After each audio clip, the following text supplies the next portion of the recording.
पाप पर। और यदि कभी तुम्हें और उससे पूछा गुरु ने, क्यों तुम मांसाहारी हो? बोले जी। कैसा लगता है? बोले अच्छा नहीं लगता। तुम डाकू हो? बोले जी। कैसा लगता है? बोले महाराज ये जिंदगी अच्छी नहीं है, लेकिन मैं क्या करूं, मजबूर हूं, अच्छी नहीं है। शराब पीता हूं महाराज, आदत से लाचार हूं, अच्छी बात नहीं है। पशु को संबोधन दिया दो मुनिराजों ने, सिंहराज क्या यार तुम ठीक कर रहे हो? एक बेजवान हिरण ने तुम्हारा क्या बिगाड़ा है? तुम उसको इतने वेदना के साथ मार रहे हो, वो तड़प रहा है, तुम मार रहे हो, क्या यह उचित है? शेर की अंदर की आवाज थी, नहीं, गलत है, लेकिन क्या करूं, इसके अलावा कोई उपाय नहीं। महाराज ने एक मछली मारने वाले धीवर से पूछा, क्या करते हो? बोले मछली मारता हूं। क्या यह कार्य अच्छा है? उन्होंने कहा नहीं साहब, बहुत बुरा है, लेकिन क्या करें? महाराज ने कहा इसका कल्याण हो जाएगा। बोले कोई बात नहीं, शुरुआत करो, पहली मछली को मत मारना। मात इतने पर नियम दे दिया, देखना कितना छोटा सा नियम, क्योंकि उसने इतना कहा कि साहब ये काम अच्छा तो नहीं है, मछलियां तड़पती हैं, मैं मारता हूं। महाराज ने कहा होनहार भव्य है, एक मछली। भील से कहा कि भाई तुम मांसाहार करते हो, जानवरों को मारते हो, क्या ये अच्छी बात है? कैसा लगता है? बोले बहुत बुरा लगता है, लेकिन क्या करें? ठीक है, शुरुआत करो, कौवे का मांस मत खाना। फीलिंग बताओ। अंजन चोर जब महाराज के पास पहुंचा, महाराज ने दो शब्द में दीक्षा दे दी। कौन हो तुम? सही बोलना सीखो। तुम कितने पापी हो? तुमने कितने पाप किए हैं? इसका हिसाब किताब नहीं पूछ रहा हूं।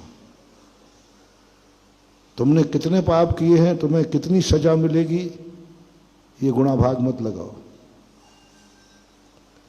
तुम कितने बड़े से बड़े पापी हो, तुम कितने बड़े से बड़े निकृष्ट हो, चाहे तुमने शराब पीते हो, मांस खाते हो, कितने बड़े अपराध करते हो,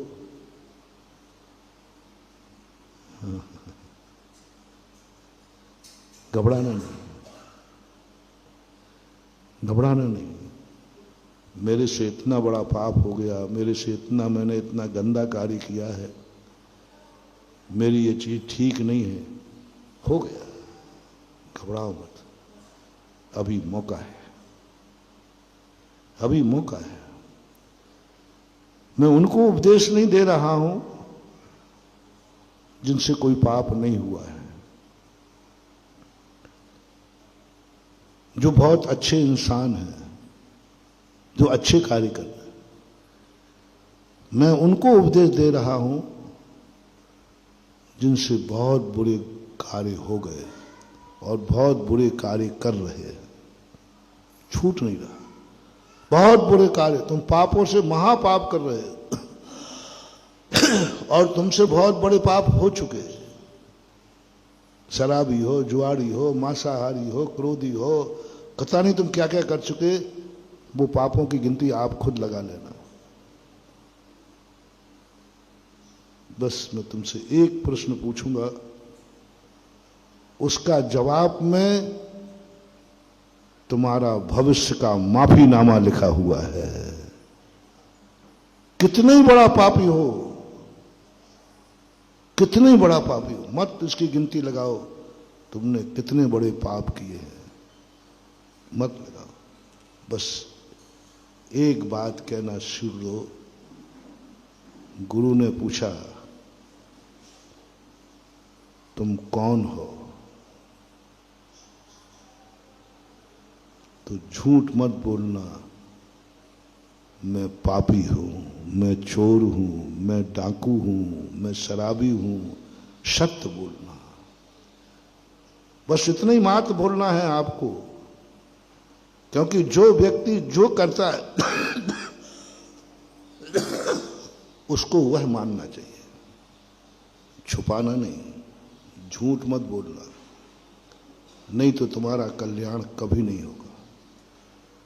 धर्म बहुत बहुत महान है रे, बहुत महान है। मां तुम्हें एक सत्य बोलना है। तुम जो हो वह बोलो, शास्त्रों की बातें नहीं, मां बाप की कुल जाति की बातें नहीं। तुम क्या हो? तुम कसाई करते हो तो कहो मैं कसाई हूं, हिंसा करते हो तो बोलो हिंसक हूं, झूठ बोलते हो तो बोलो मैं झूठा हूं, चोरी करते हो तो बोलो मैं चोर हूं, व्यभिचार करते हो तो बोलो मैं व्यभिचारी हूं, परिग्रह जोड़ते हो तो बोलो मैं परिग्रही हूं। जो तुम हो आपको अपने मुंह से कहना है। धर्म कहता है दुनिया पापी कहे उससे अच्छा है स्वयं अपने मुंह से पापी कह दो तो सारे पाप माफ हो जाते हैं।